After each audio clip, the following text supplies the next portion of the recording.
we've got the welding package for you guys today. Includes a Milwaukee chop saw, so you can get 90-degree edges on your material. The Makita, everybody loves a Makita. Makita paddle bit grinder.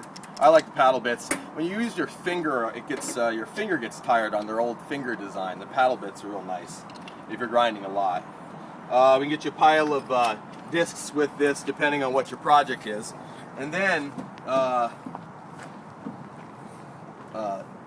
Miller's piece of advanced engineering technology that's just incredible. What they've managed to do. They've turned welding into an automatic 2-button turn-on gas system. It also runs on 110 and on 220, which is really important because most of us, like me today, I'm set on 110 because I do this on a house. Not everybody has a 220 circuit, but if you do,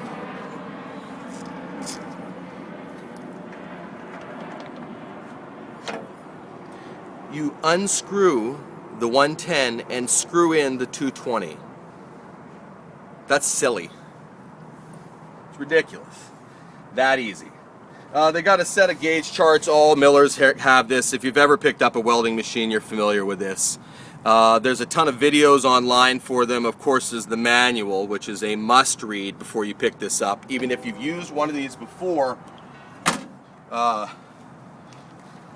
be foolish not to. This sets on a automatic wire feed. We put 0.035 grade, actually we put 030 in it, but we run it on the automatic setting. So all you need to do is make sure that this is on its automatic setting. There's a light that turns on, so you know it. And then you check your depth of your material against this gauge to make sure you have it right.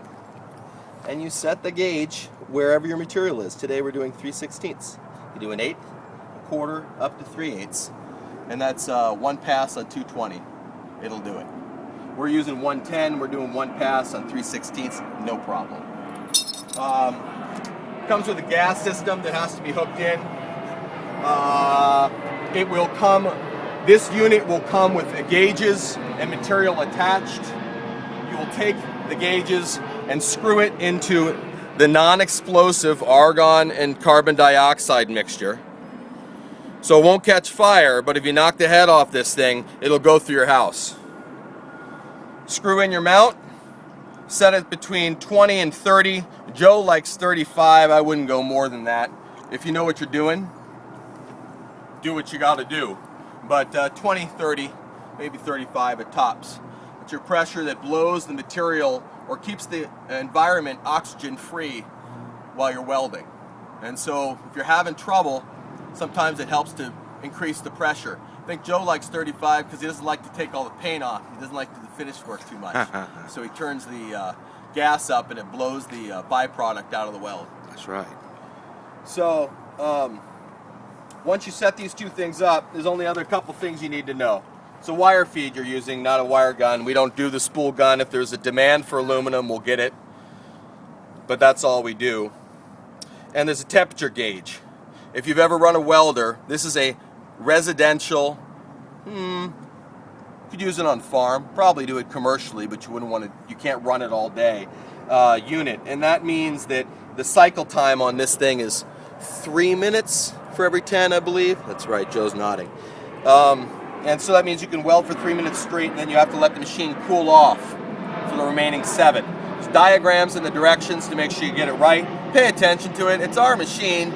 You could abuse it, but that ain't cool. Yeah. So read your directions on it. It has a light that kicks on it. It automatically turns off your welding, or makes a sound actually, when you exceed the temperature requirements on it. Just don't push that. And you simply turn on the machine. And you're ready to weld. That easy. The wire feed system right now, here's your ground, and here's your tip. The wire feed is,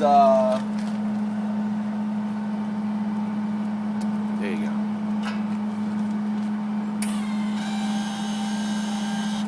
That easy. I'm going to turn the machine off while I clip the head off.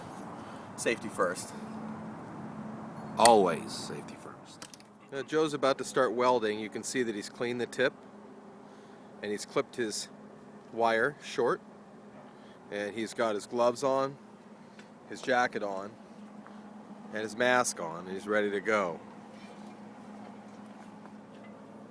He's going to put some bead here, and I'm going to show you how that works. We won't be able to see much, and I'm going to show you the machine working. Thanks, Joe.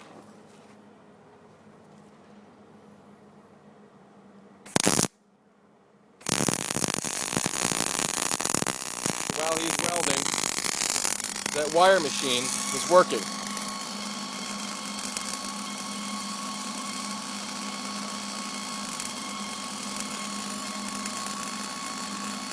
So simple.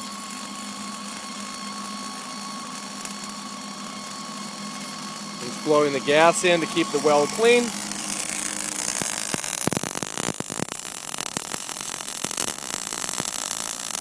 And he's running that bead.